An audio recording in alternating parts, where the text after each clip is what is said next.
Sir இப்போ இதெல்லாம் வந்து ஒரு ஸ்பெஷல் டீம் தான் இந்த மாதிரியான ஒரு விசாரணைக்கெல்லாம் ஈடுபடுத்தப்படுவார்கள் அப்படின்னு போலீஸ் தரப்புல சொல்றாங்க.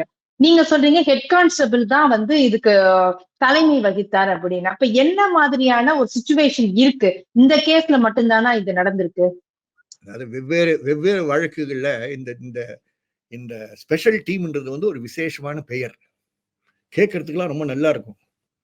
இது பொதுமக்கள் ஆகிய உங்களையும் என்னையும் ஏமாத்துறதுக்காக இருக்கக்கூடிய பெயர். எங்க ஊர்ல மதுரையில ஸ்பெஷல் டீம்னு ஒரு டீமுக்கு ஆபரேட் பண்றதுக்குன்னு ஒரு ஸ்பெஷல் இடம் இருக்கு.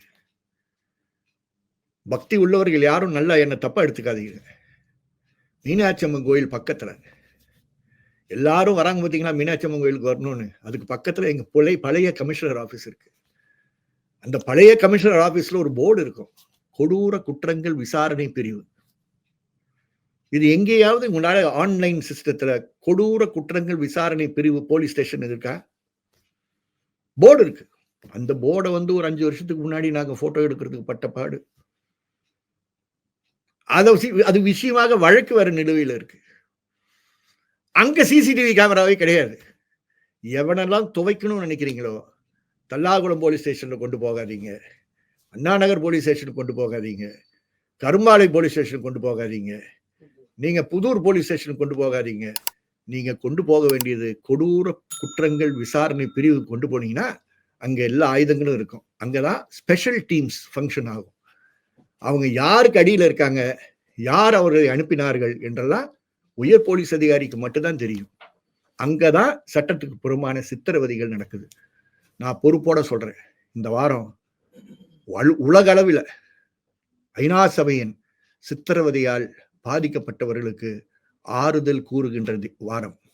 26ஆம் தேதி அந்த நாள், 28ஆம் தேதி இந்த சம்பவம் நடந்தது.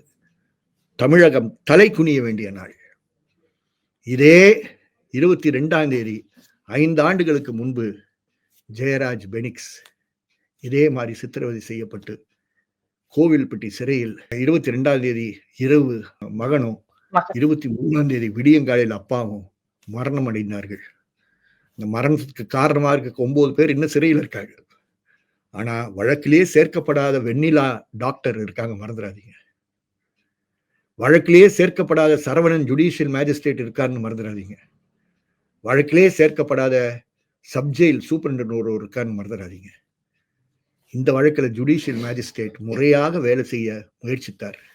ஆனால் அவருக்கு தடை, அவருக்கு அழுத்தம், அவருக்கு அவருடைய ஓன் ஆபீஸ்ல இருக்கக்கூடிய கோர்ட் ஸ்டாஃப் வரமாட்டாங்க. ஞாயிற்றுக்கிழமையா நேற்று